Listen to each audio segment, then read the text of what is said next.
Olá, salve, salve a todos. Vamos aqui falar sobre a Reforma Protestante, começando aí da sua parte introdutória, uma igreja em crise. Uma coisa muito importante que aconteceu na cultura renascentista foi que ela colaborou para espalhar um ideal de vida mais individualista, no qual o lucro era importante. O espírito crítico de ampliação de pesquisas científicas fizeram com que a igreja, de maneiras diferentes, perdesse boa parte da influência que possuía anteriormente. O segundo ponto desse processo que antecedeu a Reforma Protestante, nós temos críticas ao clero, que vão ser muitas nesse período aí. Primeiro ponto, nesse contexto, essas críticas ao clero foi por causa dos erros cometidos, entre eles o fato de que muitos líderes da igreja acumulavam riquezas e as ostentavam em cerimônias luxuosas.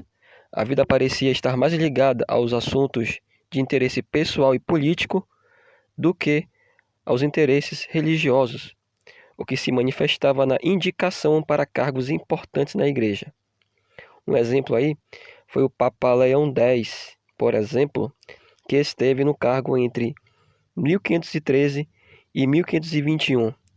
Era da poderosa família Médici, que governava Florença, na Itália. Assim, em toda a sociedade medieval europeia nesse período, temos aí um dos pontos importantes, era essa compra de cargos eclesiásticos. Pessoas que acabavam assumindo funções religiosas sem nunca ou quase nada entender desse processo religioso. O ingresso no sacerdócio despertava muito interesse. Assim, pessoas sem vocação para a vida eclesiástica acabavam assumindo funções importantes na igreja, enquanto sua vida diária mostrava quão distantes estavam dos ensinamentos cristãos, multiplicando os escândalos. Um segundo ponto, nessas críticas ao clero, nós temos as relíquias. Elevados recursos eram utilizados na construção de catedrais imponentes. Muitas vezes, o dinheiro vinha da venda de materiais considerados sagrados. Pedaços da cruz de Cristo, fios de cabelo dos apóstolos, objetos utilizados por santos, enfim, eram variados os artigos comercializados ou apresentados como sagrados para uma população que tinha na igreja a sua única esperança de salvação. Mesmo na Idade Média, havia aqueles que duvidavam da autenticidade dessas relíquias. Outro ponto importante são as indulgências. Significava aí o perdão dos pecados, certo?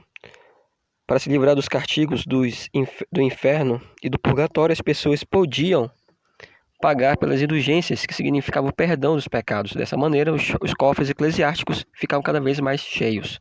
Temos aí a salvação pelas obras, que indica a possibilidade do ser humano conquistar com muito esforço o paraíso.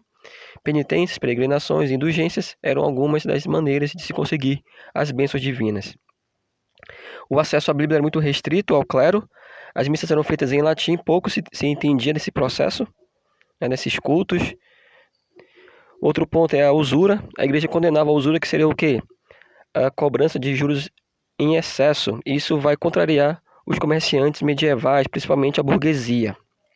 Por fim, nós temos aí autoridade questionada, reis. A monarquia vai questionar essa autoridade.